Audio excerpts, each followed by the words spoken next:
ये टॉपिक आपके medical negligence case को आराम से 2 से 4 महीना से स्पीड अप कर देगा। दोस्तों, आज का हमारा टॉपिक है मेडिकल नेग्लिजेंस। आपने ध्यान दिया होगा कि मेडिकल नेग्लिजेंस का केस अगर आप कोई हॉस्पिटल पे या कोई मेडिकल प्रैक्टिशनर पे करते हैं, तो एडमिट होने के बाद सबसे पहली चीज़ ये होती है कि कोर्ट आपको एक डायरेक्शन देती है कि आप डॉक्टर के इंश्योरेंस कंपनी को भी पार्टी बनाएँ। इसके पीछे लॉजिक ये होता है कि अगर डॉक्टर की इंश्योरेंस कंपनी पार्टी है, तो अल्टीमेटली तो पैसे इंश्योरेंस कंपनी को ही देने हैं। बट ऐसा नहीं है। आंध्र प्रदेश हाई कोर्ट का एक बहुत प्रोग्रेसिव जजमेंट आया है जो कि इस अननेसेसरी स्टेप को मेडिकल नेग्लिजेंस के केसेस से हटा देगा। यानी कि आप अगर अपना मेडिकल नेग्लिजेंस केस करते हैं तो उसमें रिस्पोंडेंट बनाने की आपकी ज़िम्मेदारी केवल डॉक्टर को बनाने की है और इंश्योरेंस कंपनी कोई भी नेसेसरी पार्टी नहीं है। दोस्तों, डॉक्टर के साइड से आर्गुमेंट इस केस में ये था कि अगर उनको मेडिकल नेग्लिजेंस के लिए गिल्टी माना जाता है, तो अल्टीमेटली तो पैसे इंश्योरेंस कंपनी को देने हैं। इस बेसिस पे उन्होंने पुराने चलते रहे जजमेंट्स को साइड करते हुए कहा कि इंश्योरेंस कंपनी एक नेसेसरी और प्रॉपर पार्टी है और कंप्लेनेंट को डायरेक्शन दिए जाए कि वो अपने सूट में नेसेसरी पार्टी यानी इंश्योरेंस कंपनी को ऐड करे।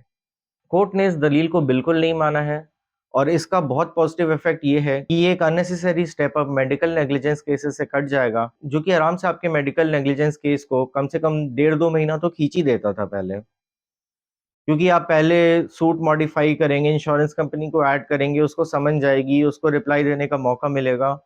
आराम से 2-3 महीने जिसमें लग जाते थे और जिसकी आपको करने की कोई ज़रूरत भी नहीं है क्योंकि आपका लिस्ट तो डॉक्टर के अगेंस्ट है।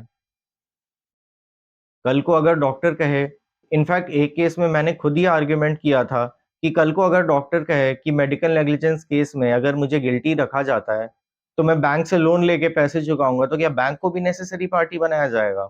और इसी लॉजिक को फॉलो करते हुए इस केस में भी कोर्ट ने कहा है कि अब इंश्योरेंस कंपनी एक नेसेसरी पार्टी नहीं है मेडिकल नेग्लिजेंस के केस में। कोर्ट ने साफ तौर पे कहा है कि complainant is the master of the suit, यानी कि कंप्लेनेंट अपने हिसाब से सूट चलाता है। उसे ये डायरेक्शन नहीं दी जा सकती कि आप इस पार्टी को ऐड करो, उस पार्टी को ऐड करो अनटिल अनलेस वो पार्टी नेसेसरी है और उस पार्टी को ऐड किए बिना सूट डिफीट हो जाएगा।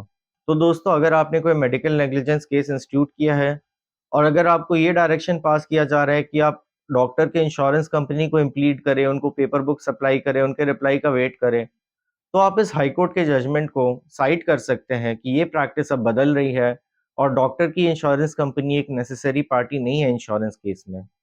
और इसका सिंपल सा तर्क ये है कि आपका डिस्प्यूट डॉक्टर के अगेंस्ट है और डॉक्टर के पैसे का सोर्स जो भी हो उससे आपका कोई लेना-देना नहीं है क्योंकि आपको हार्म तो डॉक्टर ने किया है, डॉक्टर की इंश्योरेंस कंपनी ने थोड़े ना किया है। तो दोस्तों, आई होप ये मेडिकल नेग्लिजेंस के केसेस से रिलेटेड थोड़ा टेक्निकल बट बहुत इंपॉर्टेंट टॉपिक आपको समझ में आया हो, क्योंकि ये टॉपिक आपके मेडिकल नेग्लिजेंस केस को आराम से 2 से 4 महीना से स्पीड अप कर देगा, डिपेंडिंग ऑन कितने डॉक्टर्स हैं रिस्पोंडेंट। तो दोस्तों, आई होप ये वीडियो आपको पसंद आया हो और ऐसी जानकारी के लिए जुड़े रहें हमारे चैनल प्रसाद लॉ से।